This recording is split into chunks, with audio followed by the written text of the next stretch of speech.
রাস্তা জুড়ে হাঁ করে থাকা বিরাট বিরাট গর্ত, তার মধ্যে আবার বৃষ্টির জল জমে তৈরি হয়েছে মরণ ফাঁদ। সেই পথ দিয়ে প্রতিদিন হাতের মুঠোয় প্রাণ নিয়ে যাতায়াত। ভয়ঙ্কর যে ছবি দেখে গা শিউরে উঠছে। পূর্ব বর্ধমানের কাটোয়া অঞ্চলের এই রাস্তায় প্রতিদিন প্রাণ হাতে করে পেরোতে হয় অসংখ্য মানুষজনকে। বছরের পর বছর কিন্তু রাস্তা এই ধরনের, তোমাকে সেই রাস্তা দেখাবো। রাস্তা নয়, মনে করবে ছোট ছোট ডোবা, এবং দেখা যাচ্ছে যে বাস, এই রাস্তা কিন্তু বাস চলাচল করে প্রতিদিন কিন্তু এই রাস্তা দিয়ে মেমারি থেকে কাটোয়া, কাটোয়া থেকে বর্ধমান। 2002 সালে প্রধানমন্ত্রী সড়ক যোজনার টাকায় এই রাস্তা তৈরি হয়। অভিযোগ, মাঝের এই 24 বছরে মাত্র একবার সংস্কার হয়েছে, তারপর থেকে এই বেহাল দশা। এমনকি বেহাল এই রাস্তায় ঢুকতে চায় না অ্যাম্বুলেন্সও। একটা অ্যাম্বুলেন্স যায় না আমাদের এখান থেকে। কোনো প্রসূতি যদি প্রসবের জন্য ছটফট করে, যাওয়ার উপায় নেই, তাকে চার পায়ে খাটিয়া ছাড়া কোনো রাস্তাই নেই আমাদের। ভাঙাচোরা এই রাস্তা দিয়েই রোজ 4টে রুটের বাস চলে। যে কোনো মুহূর্তে ঘটে যেতে পারে বড় দুর্ঘটনা। রাস্তা স্যার খুব খারাপ, এমন পরিস্থিতি গাড়ি চালানো যাচ্ছে না।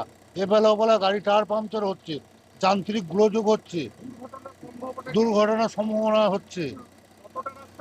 Sir 8 kilometre. প্রায় একই দুর্বিষহ অবস্থা পশ্চিম বর্ধমানের দুর্গাপুর সিটি সেন্টার সংলগ্ন রাস্তার। এই রাস্তাতেই আছে সরকারি দপ্তর, পুরসভা, আদালত, প্রশাসনিক ভবন। এই পথ পেরিয়ে প্রতিদিন অসংখ্য মানুষকে যেতে হয় স্কুল থেকে বিভিন্ন হাসপাতালে। অথচ সেই রাস্তাতে এরকম বড় বড় গর্ত।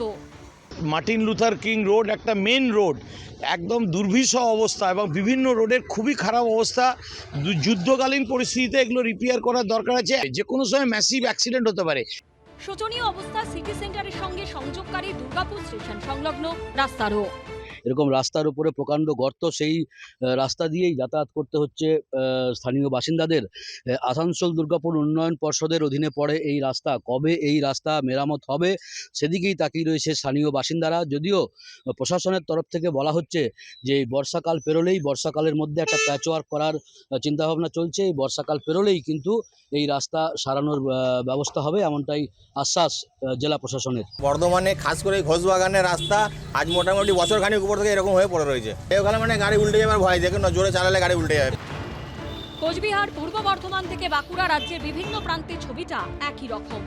বাঁকুড়া ঝাড়গ্রাম 9 নম্বর রাজ্য সড়ক, জায়গায় জায়গায় স্টোন চিপস উঠে গিয়ে তৈরি হয়েছে বিশাল বিশাল গর্ত। বৃষ্টি হলেই সেই সব গর্তে জল জমে বিপজ্জনক হয়ে উঠছে। ওই রাস্তাটা কিন্তু যথেষ্ট বিপজ্জনকভাবে আমাদের পারাপার করতে হয়। রাস্তাটা আমরা যাতায়াত করছি, লাস্ট 1.5 বছর আগে একবার হয়েছিল নতুন করে, তারপর থেকে কিছু না কিছু কোনো না কোনো জায়গাতে প্রবলেম লেগেই আছে। কোচবিহারের দিনহাটা রোডের ভয়ঙ্কর অবস্থা, গোটা রাস্তা খানাখন্দে ভরা। এই রোডটা একেবারে এত গাড্ডা, আমার কালকে টোটো এখানে পাল্টে হচ্ছিল। এরকম অবস্থা, যে এরকম অবস্থা রাস্তাঘাট, তাহলে মানুষ কি দুর্ঘটনা পড়বে না? বর্ধমান শহরের ঘোষবাগান এলাকার রাস্তার অবস্থাও তথই বছর। ডাক্তারপাড়া হিসেবে পরিচিত এই রাস্তা দিয়ে প্রতিদিন যাতায়াত করতে গিয়ে অতিষ্ঠ হয়ে পড়ছেন শয়ে শয়ে মানুষ। রানা দাস, মনোজ বন্দ্যোপাধ্যায় ও শুভেন্দু ভট্টাচার্যের রিপোর্ট, এবিপি আনন্দ। এবিপি আনন্দ, এগিয়ে থাকে, এগিয়ে রাখে।